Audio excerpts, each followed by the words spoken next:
Hello, my name is Coach Mela, and you are My name is Cam. good. Today we want to talk about it's a love story. So how you met your husband, Okay. and what he does that you like most, and Mm, how you and him raising the kids and okay. all that. Okay, so my husband and I met when we were in college. I was studying in one of the schools in Mendiola, one of the exclusive school for girls. And my husband goes to FEU. He's an architecture student that time, and I was a psychology student. So we graduated still together. We got married in 2012. So we were in a total of 8 years together before we got married. We had Forrest, our first child, in 20 2013.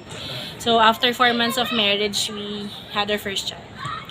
And 4 years after Sky came, so we now have two boys. And how are we raising them? We are not a perfect family. We are definitely not. We're a family living in a small space here in Santa Mesa. We don't have a help at home.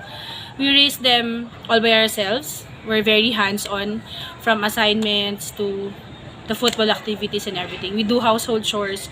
My husband is very domesticated. That's what I love about him. He knows how to do the laundry, the dishes. He Oh, knows how to get the clothes off from the sampayan. He knows how to fold clothes. He knows how to iron clothes. He loves cleaning the house. We do it alternately because I work from home. I'm a full-time mom and IT consultant. He works in the airport, but right now the project is over, so he works at home. We do alternate job at home, so that's how we do the teamwork at home. Um, I can say that the kids are just normal kids. Makulit, sometimes hard-headed, which is really, I guess, normal with kids their age. My eldest is 9 and my youngest is 5. So they're technically toddlers at this time. With regards to the discipline, it's really hard to discipline the kids nowadays because of the influence of social media, excuse me, and YouTube and TikTok. But we try to do discipline, and at the same time we make them feel that they can always come to us and share things with us comfortably. We make sure that they could be themselves and they could express how they feel at home. That sometimes it goes overboard because the kids think that we're not parents, we're just friends at home. That's why most of the time Forrest tend to speak to us casually, not as his parents, but wow. we see to it that we call the attention. Hey, you can play with us, you can share things with us, but we're your parents, you have to give respect to us. Uh, Forrest grew up speaking in English at home, not because I want to be social, but I want Forrest to grow up competent and confident talking to other people. I want to my kids to be better than me. And we brought up Sky just the same. We speak in English at home. We can speak Tagalog and English. We just want these kids to be competent outside. You Wow. know, right now they're comfortable speaking with Coach in English.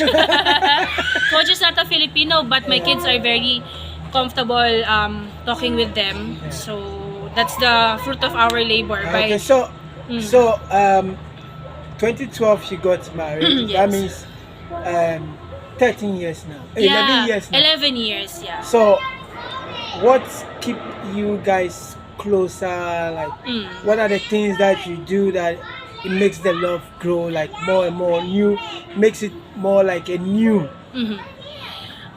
We don't have a perfect relationship. From time to time, we encounter big problems, but we always choose each other.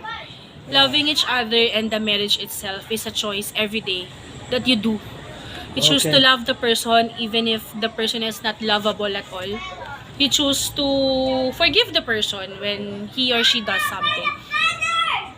I think that's what makes us our relationship Strong. strong. We choose each other every day. Oh, okay. And that there's no turning back. He cannot give me back to my parents. So what Yeah. I'm trying to say is, I'm trying to ask now is, what advice do you have for those who are now going in, and what they should expect in the marriage and relationship with the kids when kids come? What advice do you have for them? I think one of the most important thing that you have to consider before getting into marriage is the maturity. Okay. Because you really have to be physically and emotionally prepared for it.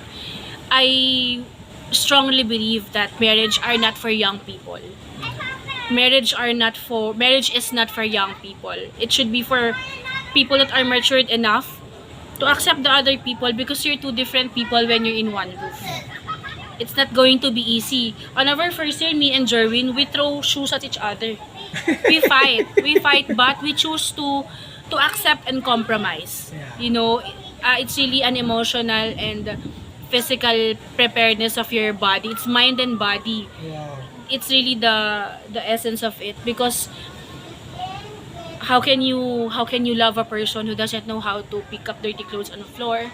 How can you love a person who leaves the toothpaste cup open in the CR? How can you love a person who doesn't know how to wash the dishes?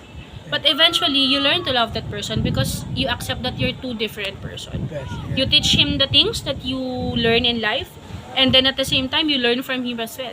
yeah. My husband is a very patient and loving person. Wow. In Tagalog, he's really mabait. Mabait. He doesn't nag me, he doesn't shout at me. Not even once that he laid his hands on me. Wow. Because my husband was brought up by a very kind woman, my mother-in-law.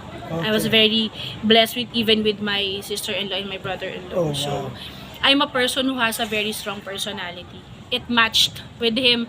I am the eldest in my family, and Jerwin is the youngest. It's really the match if you're going to get married. It's really hard to get married if the two of you are the eldest or the two of you are the youngest. Yes, It's yeah. a really matching partner. So, Yeah. yeah, you choose every day the person that you decided to marry. And you have to choose wisely. Don't just choose everyone. You have to choose the person that you'll be spending the rest of your life Life with. with. Yeah. Yeah. That's it. Thank you so much once again. Thank you, Coach. It's a pleasure to be able to share and give advice. Yeah. This is the key to it. You choose. There's a song in Tagalog, pipiliin ka araw-araw. You choose the person every day, even if it's not lovable anymore, if it's hurtful. But unless you really have to set a boundary, non-negotiable should always be there, like Okay. adultery or whatever. Yeah. But you know, at the end of the day,